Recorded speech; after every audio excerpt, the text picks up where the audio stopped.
All right, so what we're gonna do right now is we're gonna cut some pasta.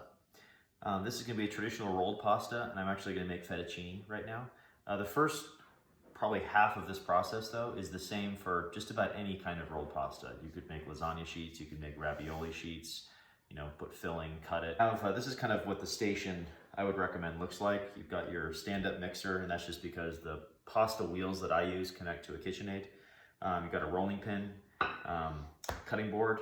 You have your pasta dough, which is covered in a wet towel here in this bowl, so it's staying moist. I've got an extra wet towel just in case. Semolina flour is what you're gonna need. So semolina flour, let me talk about this for a second. This is a great Durham wheat flour. What's great about it is it dissolves almost completely in water, unlike all-purpose white flour, which, believe it or not, will actually kind of sit on top of the water and therefore also sit on top of your pasta and create a gluey surface. So if ever you eat a ravioli and it has like a little gluey pocket on top that doesn't quite ever cook, it's because flour has touched that spot. Semolina flour will not do that. When we actually start cooking pasta in another session here, I'll show you how to use semolina flour in your water, but you're going to use this flour to keep your pasta from sticking to each other during this process, and I'll be showing you that. I have a sheet pan over here. I just use a sheet pan to kind of lay out my pasta as I'm rolling it. So this is kind of your process. So I'm going to start with, we're going to use two attachments for this. We're going to use the rolling attachment, which is the flat roller, and we're going to use a fettuccine cutter, which is usually in these sets they'll have three. This is the thicker of the cut noodle. It's a thick rectangle. Right here, there's a little knob. You got to kind of line it up and tighten it down pretty well. And it's not uncommon for this thing to kind of come untightened while you're using it. Just don't panic. And I'm never going to turn the speed on this mixer higher than 1. So I usually, it's a slow, the slower you go, the more the pasta will hold its position. If you try to go too fast, it'll just contract back to where it was. That's another reason why using pasta dough that is room temperature is good. If it's cold, it'll just constantly keep contracting back. So let's get our pasta dough prepped. I'm just gonna lightly flour the surface of my board with some semolina flour. It's very grainy. If you've never used it before, it kind of gets all over the place. But unlike white flour, it also cleans up much easier. So let's get our pasta dough out. Just kind of get it coated on the surface a little bit. I'm gonna do this in 3 separate batches. 3 separate rolls, I should say. So what I'm going to do is just kind of get it to a nice even circle and then just cut it into thirds. This is not rocket science, so you don't have to get like a ruler or anything like that. So there, I've got my 3 pieces. Obviously my middle one's going to be a little, where I can already tell this dough is just a little on the wet side. So I'm just going to kind of give it a little bit more of the semolina flour around it. So let's start with our first piece. We'll start with our bigger one here in the middle. You're just going to roll this out to a nice, even kind of rectangle here. And basically you just want to get it thin enough, probably I'd say about 1/8 of an inch, so that it will fit through the thickest setting on your KitchenAid roller. And for the width of this too, don't roll it out too wide. You honestly want it to be no more than 2/3 of the width of the roller on your KitchenAid. So this is about right where I want it. And this is a completely dry rolling pin. If your dough is sticking to your rolling pin or your cutting board, your dough is too wet. So add more semolina flour. And you can do that by just sprinkling it over the top. So this is about right. I'm going to put it on its thickest setting. For this, you have to pull it out and turn it. All right, so put this on the first setting here, and you'll see it kind of takes a full body process here. As it comes out, you're just going to want to cradle it with your hand. Do not pull it with the hand on the other side of the roller, and do not push the dough through on the other side. You're just letting the machine do the work. All you're doing is guiding it through to make sure that it doesn't hit the floor or get curled up or tangled up. So it's just this process here. And that's done a nice sheet. Again, this dough is just a little on the wet side, so I'm gonna just give it a little bit of light coating of the semolina flour. I'm gonna go through again. for some of these settings, you might go through 2, maybe 3 times, because you'll find the dough will kind of go back to its original shape. Once it just starts to glide right through without, where you don't see it noticeably smushing on the going inside, then you're good. And don't worry if the dough kind of starts to travel left or right while you're running it through. It might kind of travel really far over to one side. And don't worry about that too much. There's honestly not much you can do to mess this up at this point. So now I'm going to do one last thing before we start to really roll this into the right thickness. Is I'm going to fold it over on itself the other way, so it's going to get thin.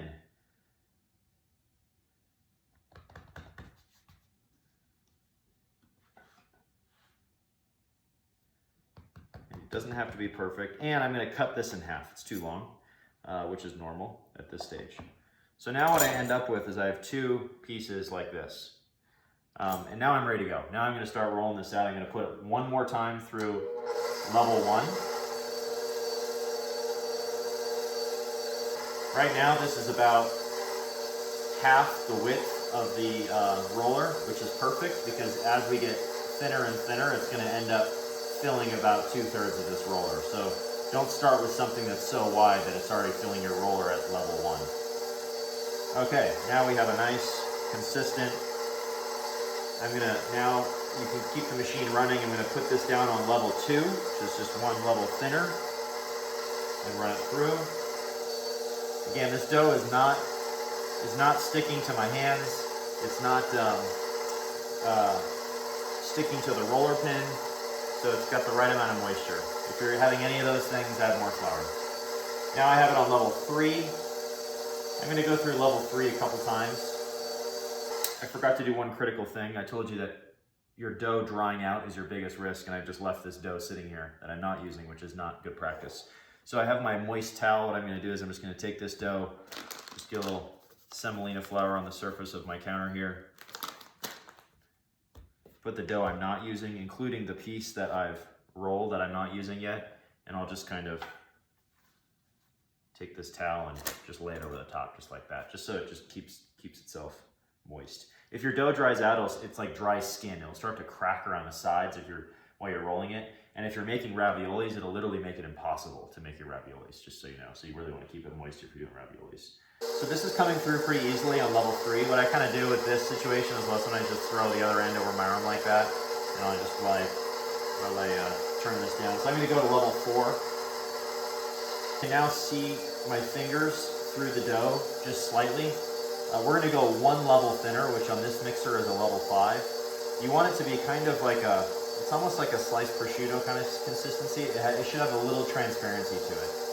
If you do the dough too thick, because keep in mind the dough expands when you cook it. So if you do it too thick, it'll just end up being a thick and chewy kind of experience. If you do it too thin, it'll just be impossible to work with. Now I'm going to go to its final setting, which is level 5. You don't want the dough to be stretching over the roller, so I'm holding it up high like this, if you can see that, and just letting it glide right through. See the light through the dough? I can see my fingers through the dough, so just because of the light reflection. So it's got a little bit of a transparency. It's nice and light. This is actually turning out beautifully. Get this out on my counter here. And here's what I would typically do, is I would fold this not over itself, but just kind of, just so where it's kind of like this. And then I'd lay it on the sheet pan, and I'd cover it in a moist towel, and then I would do the rest of my pieces of dough. So I wait to cut the noodles until I've rolled all my sheets. Parchment paper is a great way to separate the sheets if you're cooking a lot of pasta. And so now let's cut this. So I'm going to take off my roller.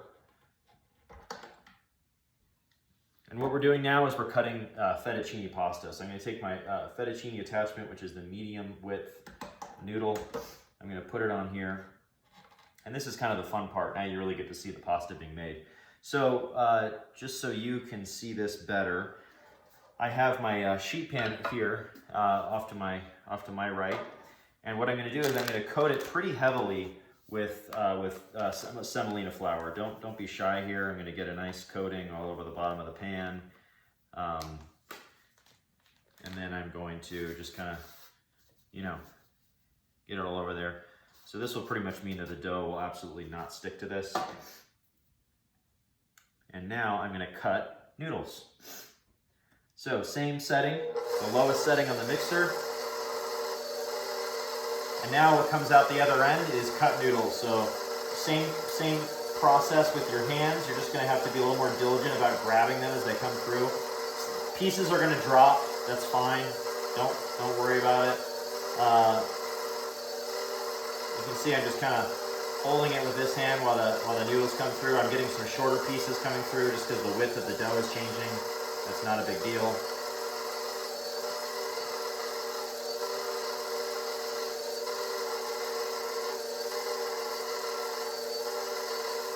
This is coming through nicely. Again, I'm holding it up pretty high in my other hand. And then once I get it almost all the way through, I'm going to take my other hand and just grab the other end of the pasta.